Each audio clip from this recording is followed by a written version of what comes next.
The Bills just announced that they're acquiring Matt Cassel from the Vikings. That'll be completed on Tuesday. And Matt Cassel, he is a manager, probably a little bit better than a manager. Adam, he's going to make good decisions. And you know Rex Ryan, he is going to have a solid defense. You've played in that. I have played. I played for Rex, and that is his formula. Good defense, good running game. Have a quarterback that's not going to lose games for you. Manage, make good decisions, move the ball down the field. A smart veteran quarterback would be a good fit. Matt Cassel is a good fit for the Bills. I got this ball from New England. And oh, I wondered if you'd sign it. Interesting. Is that the right feel for you? You know, feel about right? Feels great. I'm not even going to touch that at all, verbally, physically. Actually, it's evidence, in case you're curious. Oh, is this what the league has? What's the deal? Grew up in Los Angeles. Was there a role model for you? You know, I'd have to say growing up, my dad was my role model and my mom as well. I mean, we were a very tight-knit family. And when you say Los Angeles, a lot of people have this perception that we grew up in like the city and stuff like that. We actually grew up in Granada Hills, California, which is about 45 minutes north. And we actually grew up and we had 5 horses. We lived on a ranch. It was a little bit different. My dad was from Texas. My mom was from Ohio. And but my childhood and upbringing, that was very interesting. When people ask me, how were you brought up in the city, Los Angeles? What was that like? I was like, oh, it was completely opposite of what a lot of people picture Los Angeles as. And so I have an older brother, a younger brother, and a younger sister. So 3 siblings, 4 of us all together, and we're still best friends to this day. And it made for a very competitive childhood. When you talk about we're all at one point we were 2, 4, 6, 8, and so the brothers always. You know, we created wrestling matches. We did everything that you could possibly think of to each other. The younger one actually is the toughest of us all because he used to get the brunt of it, you know, when we were younger. But so it was a great childhood, and we played sports from as long as I can remember. As little as 5 years old, I can remember playing soccer and football, and it was just the seasonal thing. We played basketball, baseball, everything. And then as we got older, it got more competitive, and we did the travel baseball and the travel football. And you know, we come from a very interesting family in the fact that my older brother and younger brother both played professional baseball as well. And so I actually went to high school to play baseball, and I chose the high school, Chatsworth High School, because they had a great baseball program. And then football season was starting, and I said, gosh, I really, you know, I've got the urge to go out there and play some football. So I actually joined the football team as they were starting, and I had to wait until the 4th game to actually play. I played linebacker and quarterback. Interesting combination, but that's what I did. And then from there, you know, started getting recruited my junior year and everything like that, and chose USC. It was close to home. It was a place that I'd watched growing up, and went to USC, and I figured it would just take a matter of time before I'd get to step on that field. And it was some weird circumstances there, and I actually never started a game in college, believe it or not. I waited for 3 years. Carson Palmer finally was drafted, and so that was a battle that myself and Matt Lionheart went down to the wire. They didn't make a decision until a week before season, and obviously he's a heck of a quarterback and went out and did a great job for us, but I didn't get a chance to play, and I was about 6 months away from getting my degree from USC because it was my 4th year. I redshirted 1 year. So I was kind of in that catch-22. So it ended up that, like I said, I didn't start. I played baseball that spring because I was trying to get a spring football because I figured, hey, playing baseball is better than playing spring football. So went out there, and then I told myself, you know what, I want to finish my career playing football here. And so I went back, and I was the backup again, and got into a lot of games because we were a good football team. And then I went out for pro day. I said, I might as well give it a shot and see what happens. And there's a bunch of scouts there, and sparked some interest. And I was like, what's going on? They're like, do you have any film or anything that we can send you? And I was like, maybe some spring ball film and you know, the 32 passes I threw all of college. So I've got a little bit. So I had a great pro day, and then I got a call on the 2nd day of the draft. I just thought maybe I'd be lucky enough to get into a camp and as a free agent or something, and got a call from Bill Belichick.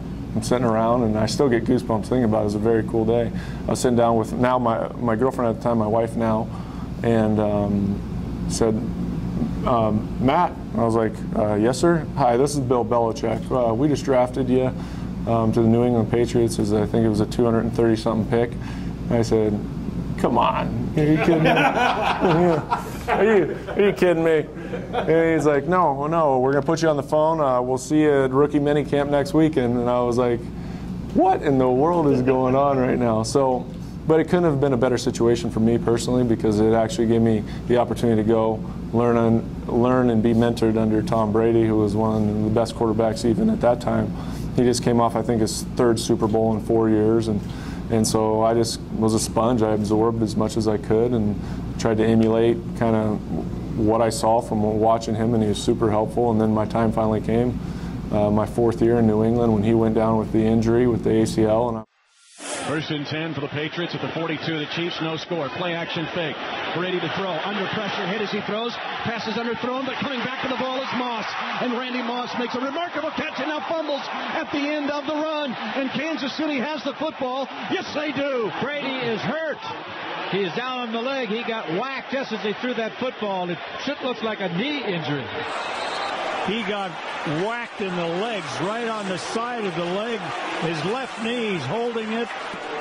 I saw the hit, and I just didn't know if it was going to be effective, but it sure looks it right now. I'm sitting on the sideline and really probably just picking my nose or something, because normally he was one of the toughest guys I've been around, and I saw the pass because I followed the pass down the field, and it was an interception on the play. And then the next thing I know, I look back and he's not getting up. And then Bill comes over and says, find your helmet. And I was like, find my helmet? Where is my helmet? Thurman Thomas moment. There we go. So I'm trying to find my helmet. And then, your adrenaline, I think I could hear my heartbeat in my ears a little bit. And then, of course, to add even a little bit more to the situation, the trainer or the doctor at the time comes up and says, he just blew out his ACL. He's done for the year. It's your team. And I go, oh, not like I needed any more pressure at this point. And then we get the ball, and we're backed up on our half-yard line, so we're coming out.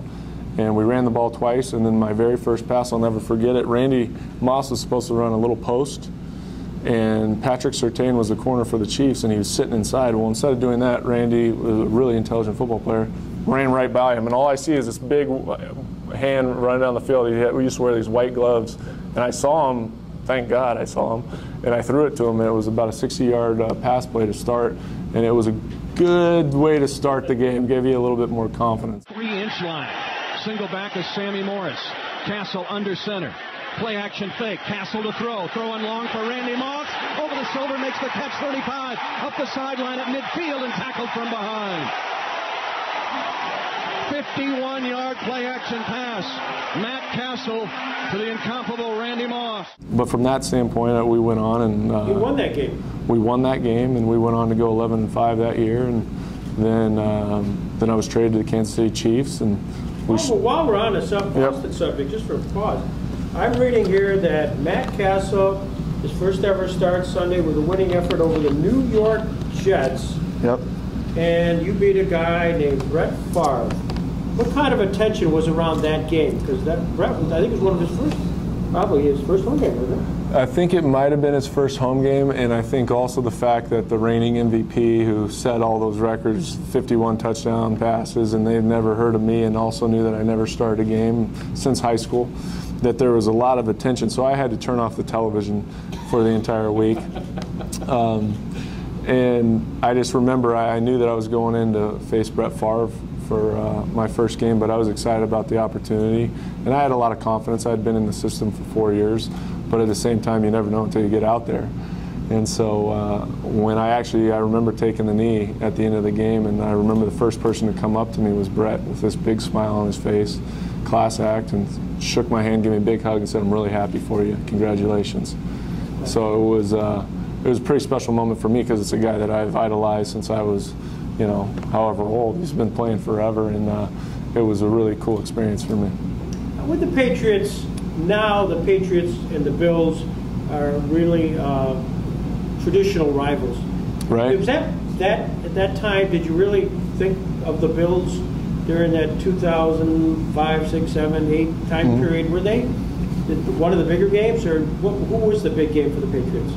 That was always a big game for us. I remember that, and we always preached about you know, the rivals within the AFC East, and how no matter what, I think Belichick always tried to create a rivalry within that, because that's your conference. You win your conference, you go to playoffs. And so I always remember playing the Bills and understanding that there was a lot to be said about those rivalries and those games.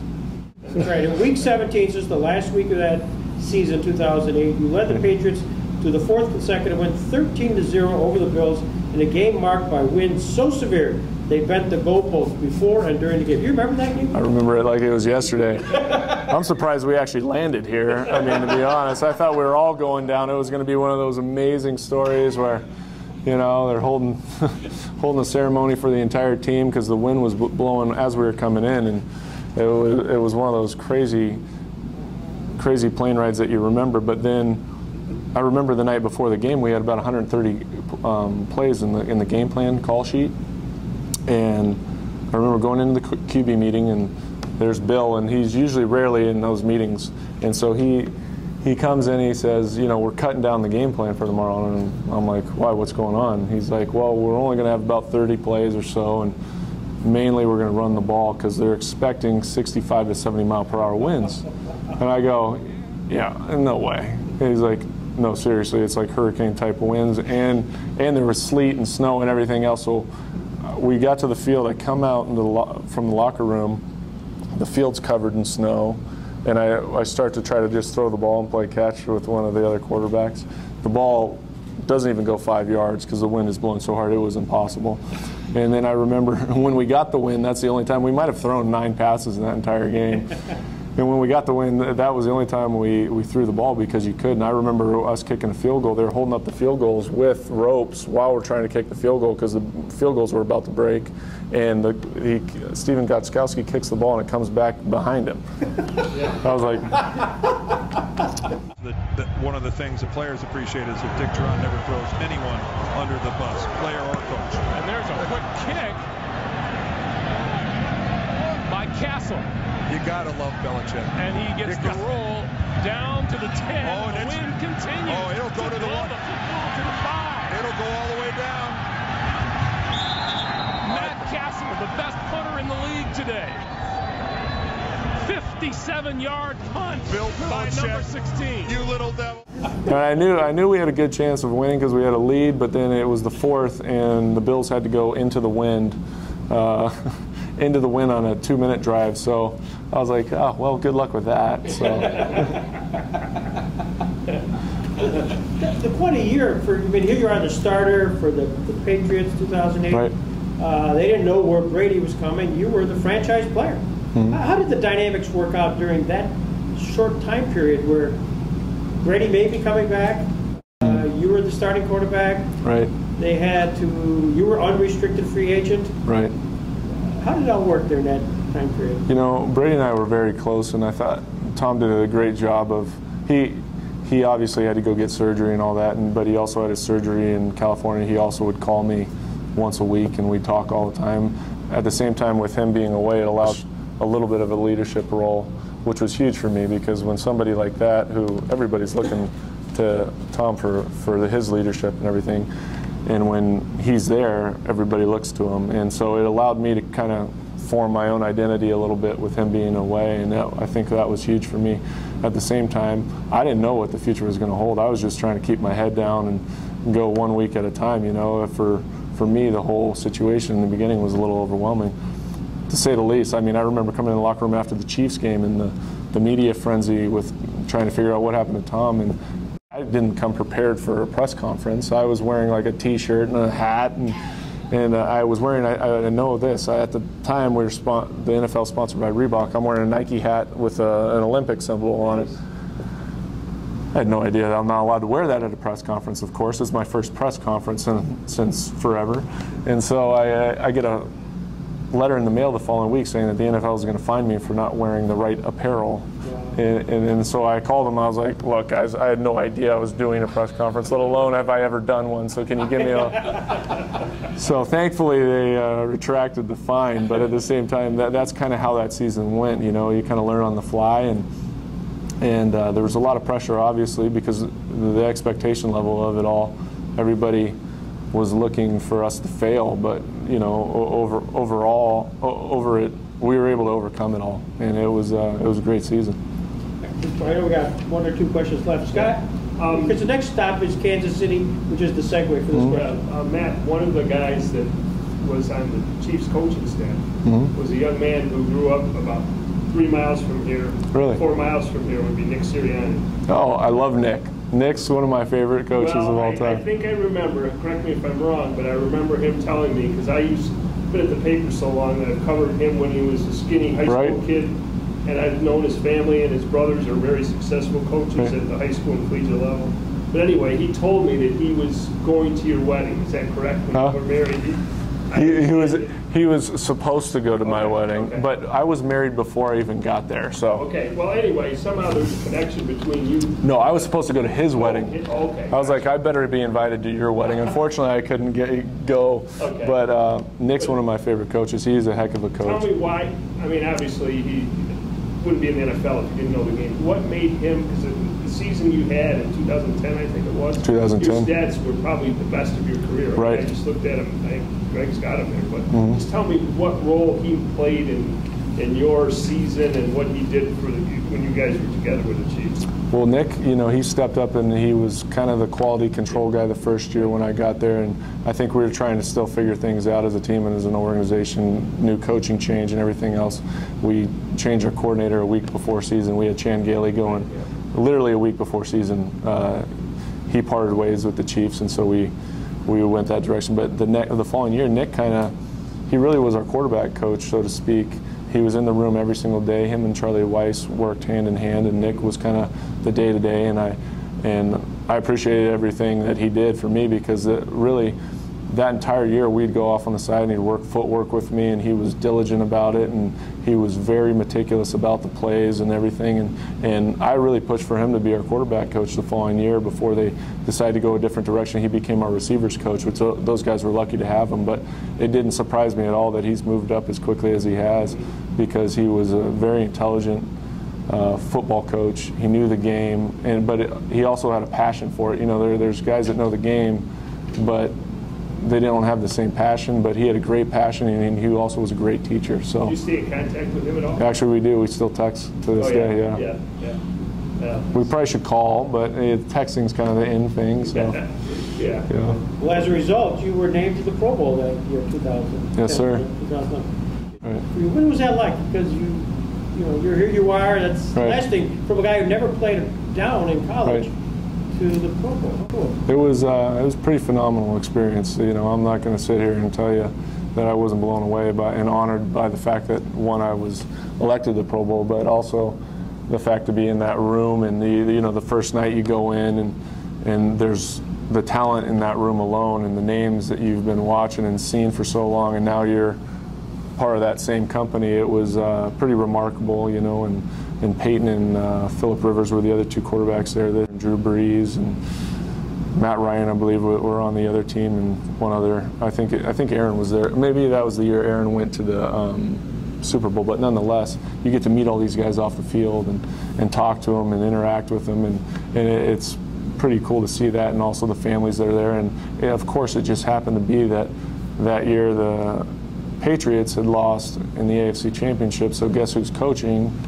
Coach Belichick. So I was used to that. You know, what are you doing, Cassel? No, but it's a great experience. It's such like I said, it's an honor, but it's also a thrill for me to be able to go and experience that with myself, my family. I flew out my best friends and my brothers and my sister and my mom, and everybody was there. So I wanted them to be able to share that, because without them, obviously, all this stuff wouldn't have been able to take place either. Thank you so much. No problem, guys. You got it. High Law now is going to back off Randy Moss and give him a free release. I don't know about that one. Cassel avoids the sack. Cassel to the end zone in traffic. And it's caught on the sideline for a touchdown. Randy Moss with 1 second to go.